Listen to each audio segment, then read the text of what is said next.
Shooting it raw? Yes, shooting it raw.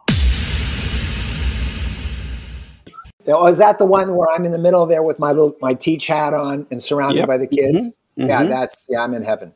Okay. I'm in heaven. So let's describe that because it's a perfect segue. It's perfect. It's Right. like handed to us. So it's a sea of, well, in the photograph there. First of all, it's you with about, I don't know, what looks to be like about like 20-ish kids of color.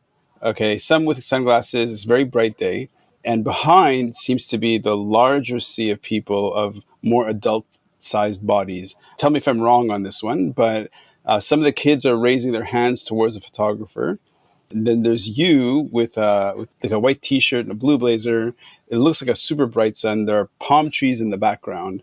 You've got the blue cap that says "Teach" on it. Yeah. So what is this photograph? Like, what am I looking at? We're at one of the Alive Kids Ocean Day events. Okay. That's annually that because all year we've done the presentations at the school, and then we have our one day where we've invited thousands of kids down to the beach. Wow. So that was one moment where there must have been a teacher who I recognized, and of course the kids recognized me because I was at the school, and so I just quite spontaneously just sit down and go, okay, let's take a picture. And of course, kids are eager to take a picture. So the teacher, I'm sure, took that picture and sent it to me.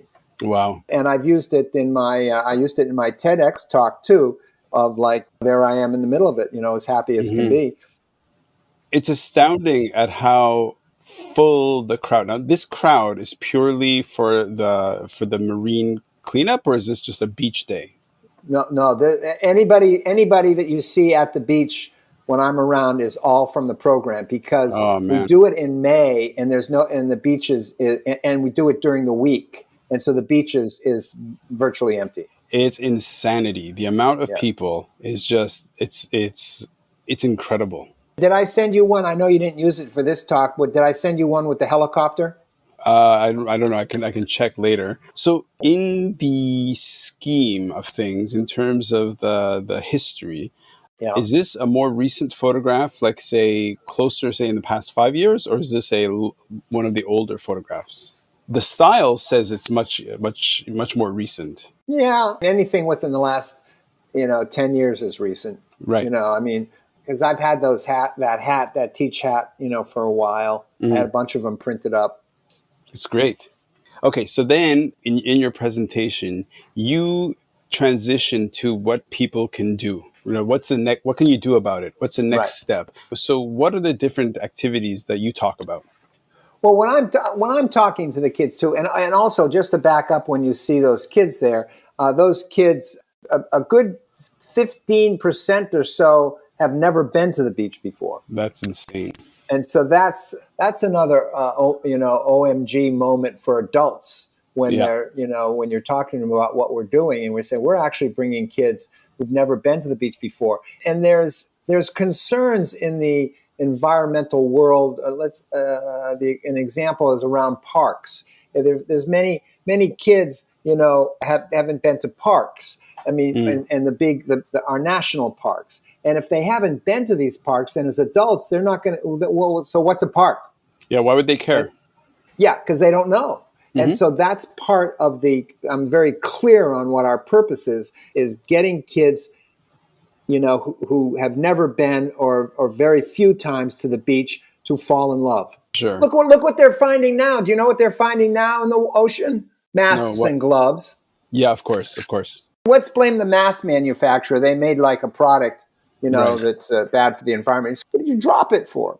I digress. No. So your question was, what do I introduce? And I don't, and it weaves in and out, so it doesn't just all load up at the end. This is what you can do. Yeah. It goes in and out as I present. And also too, for your listeners, is that we are presenting in Zoom. So anybody who listens to this and they contact us through kidsoceanday.org, and they're a teacher, contact us, and we can do a Zoom class for you anywhere in the world. We just have to get the timing right, I guess. So for example, you're in the morning, so I easily could do Hong Kong, and so I can be anywhere in the world. So that's exciting. That's The great. technology is quite exciting. Did you want me to finish on like the things that they can do? That was your question, yeah. This is you talk whatever you want to talk about.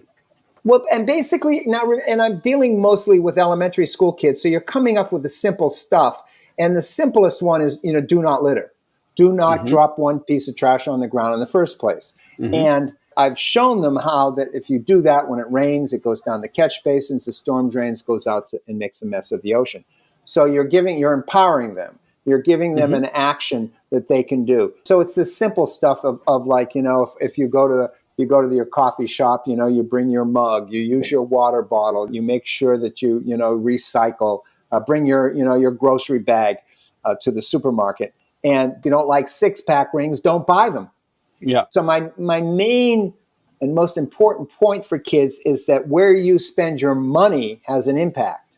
When you go to the store and you buy your soda, like a takeout, I try to get them to see you're buying the soda, you're buying the cup, you're buying the cap, you're buying the straw, you're buying the bag.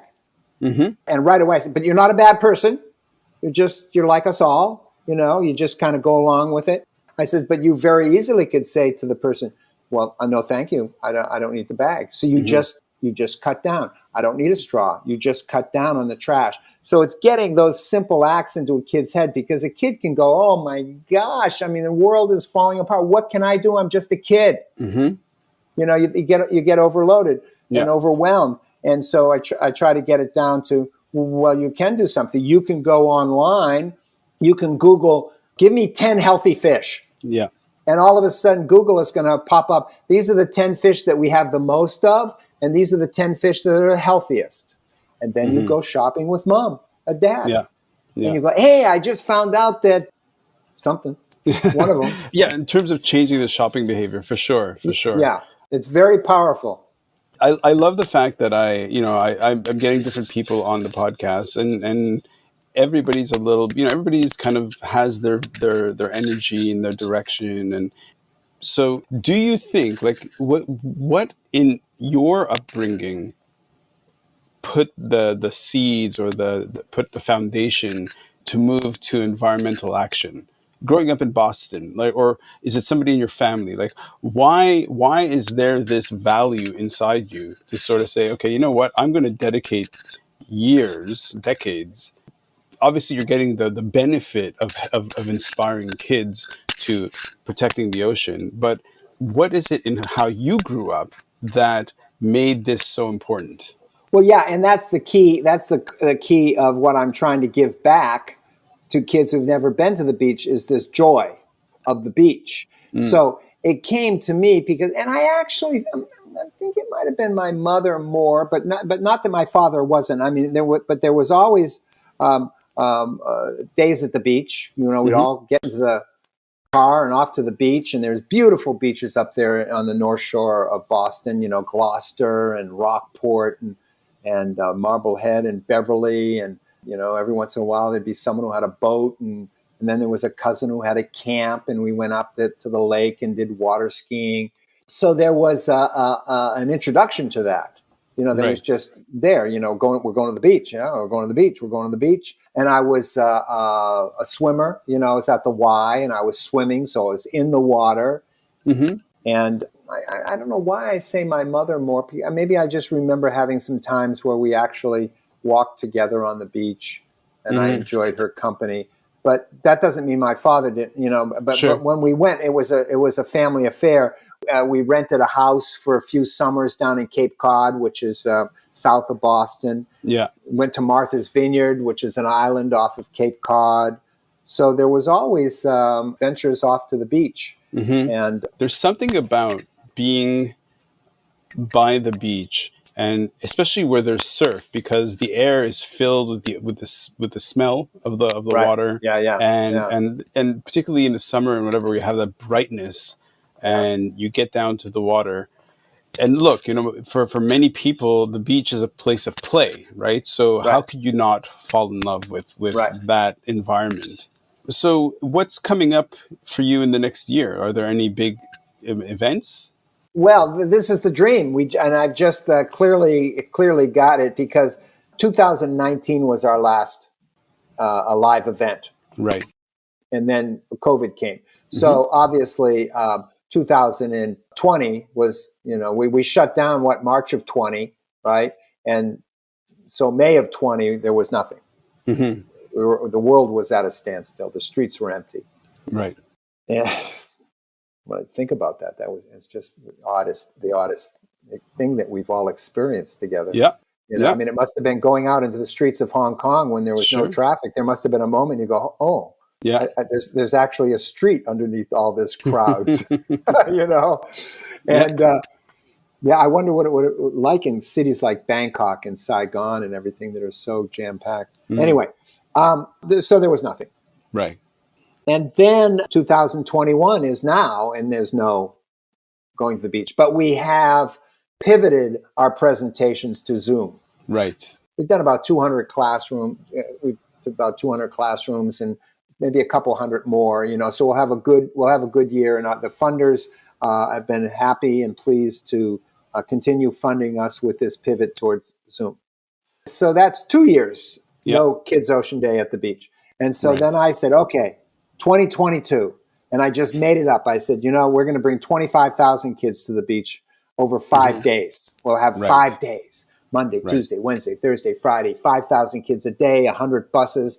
And so, I've just created this, and we need $1 million. Wow. And so the dream, and so we're just, beginning to develop our marketing plan and our fundraising plan, because I figured, we need about $1 million to get, 25,000 kids to the beach. Mm-hmm. And I'm actually getting people that are around me, quite excited about it, so I really think it's very easy. It'll be very easy to enroll people in this idea of 25,000 kids. Right. And I've always thought about, wanting to have Kids Ocean Day be something in Los Angeles that has the same impact as the marathon.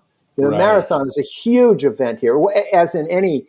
Do you have a marathon in Hong Kong? Do they have a marathon? They've had the marathon here, yeah, for sure, and in Montreal. I'm from Montreal, so yeah. Yeah, so you've of course heard of New York Marathon, sure. Boston Marathon, LA. I mean, these are monster events. Yeah. So I thought, Kids Ocean Day, it should be as big as the marathon. Yeah, it's amazing. We met through Mad About the Ocean. Yeah. Are there any events tied with there, like a sort of co-events between Hong Kong and Ocean Recovery Alliance and you, or is it you, Hong Kong Shark Foundation, and Ocean Recovery Alliance are doing 3 independent things, or is there a joint? We're just beginning to push it out, communicate about it. And so there hasn't been anything that's been organized between the 3 of us yet. I can imagine when this happens here in LA that Doug and Andrea will be drawn to that. We'll figure out something, or maybe somehow they come to LA. I don't know yet, but Michael, I'll give you the stage for one last final plug, and then I just want to thank you tons. Thank you very much, Rand, and thank you for being drawn to the work and what we're up to here in California. And if anybody's out there who wants to volunteer and work with us, just go to kidsoceanday.org. We always are looking for enthusiastic volunteers.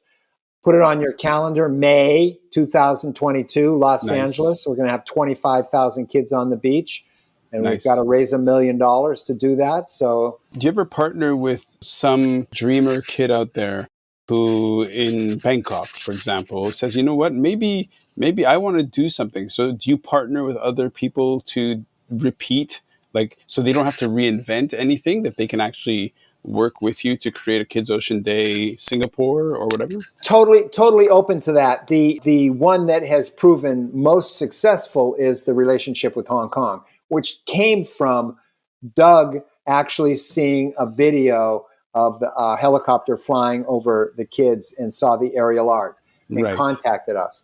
Matter of fact, that was 2011. Nice. We met Doug in Hong Kong and said, well, you want to do a Kids Ocean Day here in Hong Kong? And he said, yes. Wicked. So we did 4. So he's the perfect example of organization locally that, can raise the money. And then, then I worked with him. I went to the schools, an assembly presentation, and just consulted with them every step of the way there with how we did it. And yeah. That's amazing. Michael, thank you so much, man. Thank you so much. You're quite welcome. Thank you.